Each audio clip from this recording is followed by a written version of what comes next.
So you can move relatively quickly depending how many teams you have moving. Okay. And that's kind of going from no PowerScribe to fully integrated into the workflow. Everybody's got it available, gone through the training. It's at people's fingertips. Logins are created. Yeah, 4 to 5 months. I mean, how quickly can you turn on the interfaces? Are you going to host in the cloud? Are you going to put, is it one set of hardware, or is it hosted somewhere, or is it every facility has to install it? All those types of things. But I would say on an individual basis where we installed it locally, did the interfaces to the local EMR, which we have a lot of disparity, and then, worked with that radiology group 4 or 5, maybe 6 months if they really want to work on a ton of normals and do a ton of testing, and we were live. Yeah. We'd heard that your kind of radiology information systems, that it's important that PowerScribe should integrate well into the workflow of the RIS, and maybe some of the systems are able to integrate more easily with PowerScribe than others. Is that something that you have found? Yes. I look at it from my perspective, integrating with the RIS is a series of interfaces.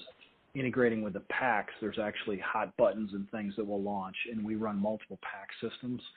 But, for instance, Nuance will tell you, it's easier to integrate with McKesson PACS or Change Healthcare PACS than it is with Merge.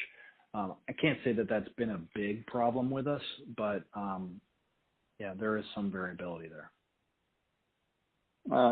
Okay, so you're saying some variability, but not enough to stop you, I guess. No. Nope. Might have taken us a little bit longer to tweak it, but no, we were able to pull it off across multiple EMRs relatively easily. Okay. And then I guess,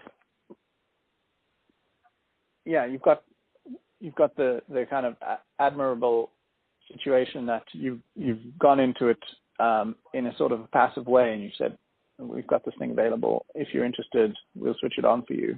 And so your doctors, your users of this technology are going to be naturally kind of amenable to using it. But I mean, what are the things that you would recommend that we do to help the doctors learn how to use it, get up to speed, to smooth the transition? Yeah. In our case, Nuance came on site. So every time we've gone live, there's somebody who's on site, who's a, Nuance expert if we do have any issues and macros don't fire or whatever it might be. That's been very helpful. If you have another radiologist who already knows the product, to get them on site.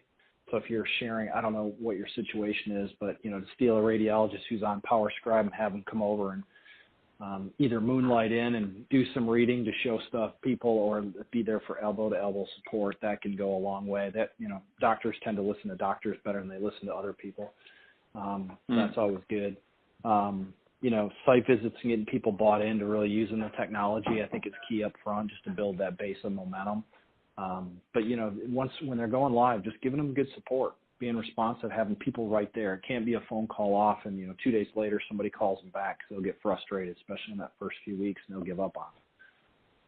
Mm-hmm. And we do have the ability, if for some reason PowerScribe's down or it's slow or whatever reason, they just can't use it right this second, they can still dictate. So we didn't really take dictation totally away. They just use the same product that everybody else does in the hospital and gets interfaced back in. So where we talked about like this recent go live, they're at 90%. Well, the other 10% are still being dictated. Is that one doctor, or is it just there's certain use cases, or I don't know what those cases are, but we didn't take it totally away from them. So we didn't burn the bridge right away.